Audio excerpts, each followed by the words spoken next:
Coming up on today's show, Rimac unveils the C2 electric hypercar concept in Geneva, Porsche unveils the Mission E Cross-Turismo, and a pair of Tesla semis make their first road trip from Tesla's Gigafactory in Reno, Nevada to Fremont, California. These stories and more coming next. Welcome to episode 200 of Transport Evolved News, or 10 for short.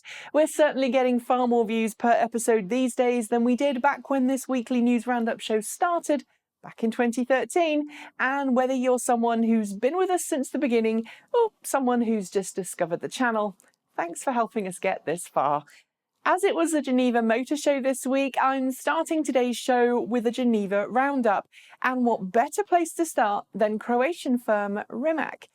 Already well known for its fantastic Rimac 1 supercar, Rimac unveiled the C2, a pure GT hypercar that can accelerate from 0 to 60 miles per hour in 1.85 seconds, produces a crazy 1.4 megawatts of power at the wheels, and has a top speed of 258 miles per hour, or 412 kph if you prefer. Aside from being truly beautiful, its carbon fibre monocoque construction is lightweight and high-tech. Its 120 kilowatt-hour battery pack is made from 6,960 21-700 cells, and they feed a quartet of powerful electric motors. Apparently, it manages an NEDC range of 650 kilometres, 400 miles per charge.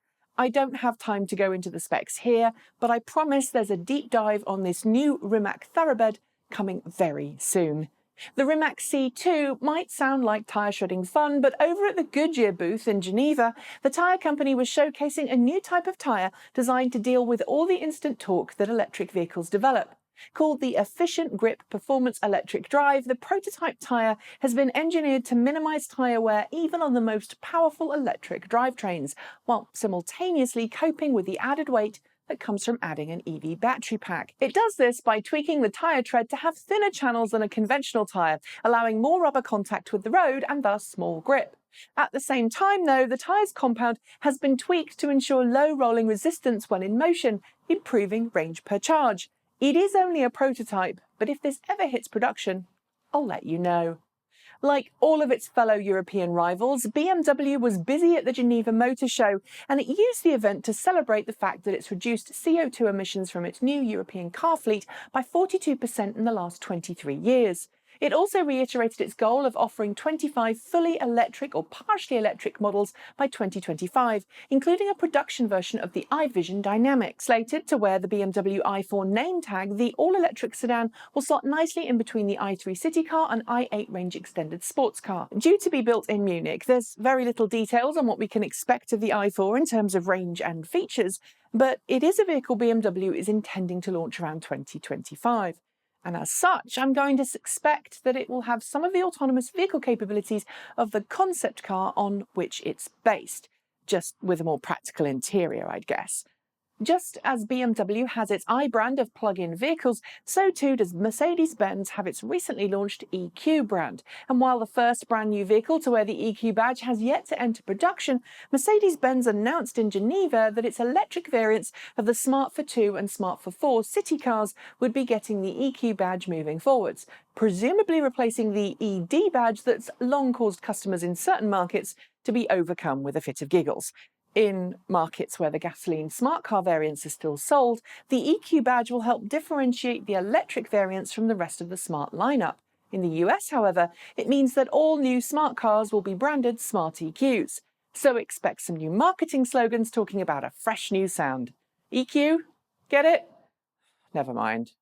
In the lead-up to the Geneva Motor Show, many in the industry had expected Audi to showcase the production version of its upcoming e-Tron electric SUV. Instead, however, Audi played a sneaky card, sending a fleet of camouflaged e-Tron SUVs around Geneva with the task of driving around the city. The result? Lots of footage of Audi's first long-range EV driving on public highways, but not a lot of closure in terms of specification, price, or production plans. For that, I guess we're going to have to wait just a little longer.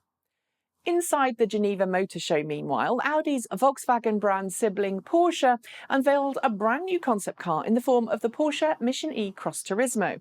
Essentially an all-road or CUV variant of the Mission E with flared wheel arches, better ground clearance and a wagon-style hatch, the Mission E Cross-Turismo seems to be an indication that Porsche is as interested in chasing after the Tesla Model X with the Mission E Cross-Turismo as it is chasing after the Model S with the Mission E sedan. While it's a concept car, Porsche has suggested that the Mission E Cross-Turismo could enter production around 2022, a few years after the Mission E enters production. And with the same technology underneath, it's going to be a very competitive car if Porsche can bring it to market at a decent price.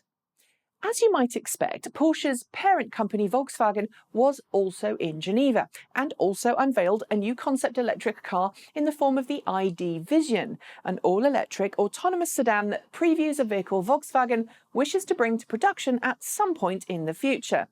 I say at some point, though, because at the same time as extolling the virtues of electric drivetrains, Volkswagen CEO Matthias Müller was telling reporters that he believed diesel engines would have a renaissance when customers realised how clean and green they were. At the same time, Volkswagen bosses confirmed in Geneva that the previous plans they had of electrifying the Volkswagen Beetle were indeed no more. Less than 3 years after Dieselgate, it seems Volkswagen still hasn't got the memo that diesel days are numbered. Dear oh dear. And while I haven't covered every vehicle that was unveiled in Geneva, there were plenty of others. That's where I'm going to leave the Geneva coverage, because meanwhile in the US this week, a pair of prototype Tesla semis were performing the first real-world cargo test haul. Announced on Wednesday morning, the two Tesla semis, towing trailers full of Tesla battery packs destined for Fremont, California, left the Reno Gigafactory and were later spotted charging up at a Tesla supercharger station in Sacramento, about halfway through their maiden voyage. At the moment, the Tesla semis are having to use Tesla's supercharger network to refuel, but ultimately Tesla plans to build special mega-charger stations specifically for the trucks. I'm sure this won't be the last successful run, so keep your eyes peeled on the roads and let me know if you see one of these distinctive 18-wheelers in the wild on a road near you. During the first year of production, more than 23,000 Chevrolet Bolts were sold and made for the US market, with several thousand more selling for the Canadian, South Korean and European markets. The latter one, of course, as a rebadged vehicle called the Opel Ampera E.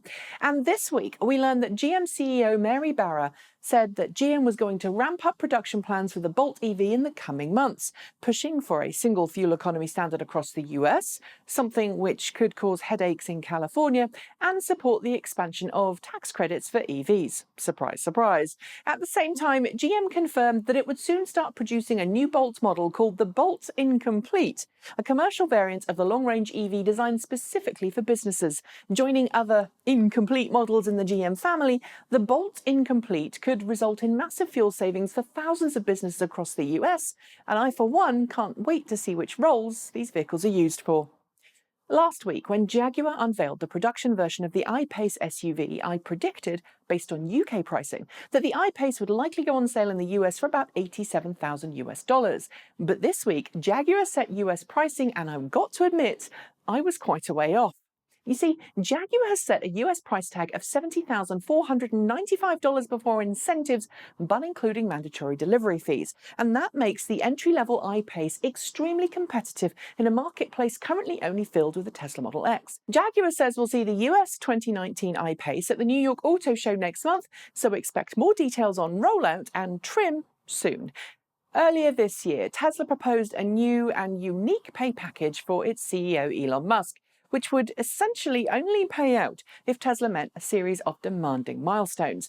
And while the new compensation package for Musk hasn't yet been approved for sure yet, two of Tesla's biggest shareholders, Bailey Gifford & Co. and T. Rowe Price Group, have told Bloomberg that they intend to vote in favour of the package. Together, they own about 14% of the company, so they don't exactly have a controlling vote. But with Tesla shareholders due to vote on the measure at Tesla's upcoming shareholder meeting, it seems that Tesla is feeling very buoyant that its proposed remuneration package for Musk will be met with all the support that it needs.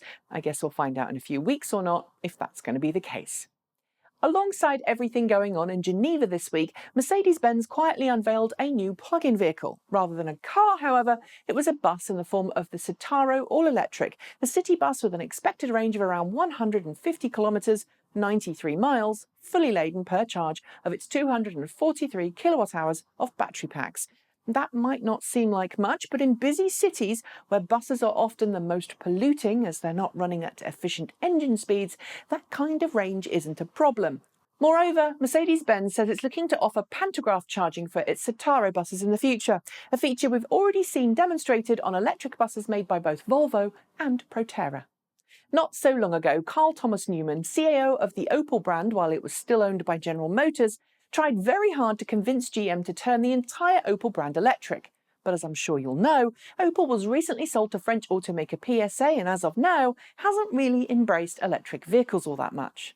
Newman is no longer Opel CEO, having left the company after his attempts to electrify the brand failed. But as the folks at Electrek reported this week, he's now the proud owner of both a BMW i3 and Tesla Model S, showing that once you've got the electric car bug, no matter who you are, it's hard to keep supporting internal combustion engine vehicles.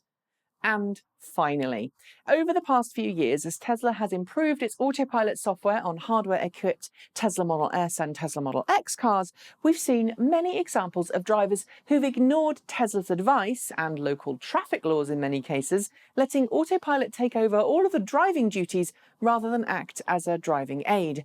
Well, one such example was record producer DJ Calypso, who was pulled over on the 101 freeway in LA last year for driving his Model S on Autopilot with his feet out the window.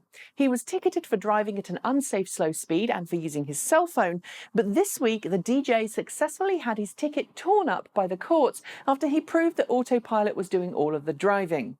It's something of a milestone in one way, but honestly, please don't try this at home. Just don't, okay?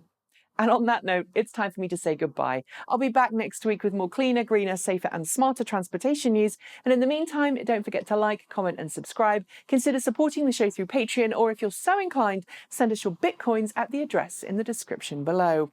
And while I had to cancel this week's planned 200th episode celebration and studio warming party due to a family crisis, I'd like to thank each and every one of you for all of your support over the past few years. Without you, none of this is possible, and I'm very grateful for each and every one of you. Here's to the next 200 episodes, eh? That's it. Have a great weekend. Thanks for watching, and as always, keep evolving.